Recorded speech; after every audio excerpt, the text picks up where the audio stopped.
இங்க இருக்கிறானே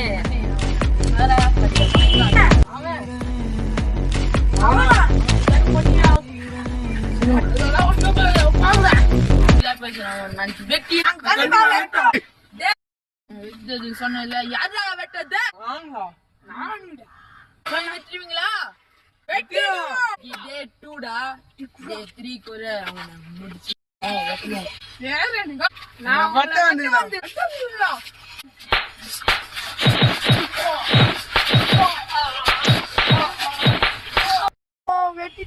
வெட்டிட்டாங்களா? ஆமா. தானா நாளைக்கு நீங்க 2 பேர் போய் அவனை வெட்ட பாருங்க. சரிண்ணா. ஓகே. வெட்டிட்டுடா. ஆண்டா 2 பேர்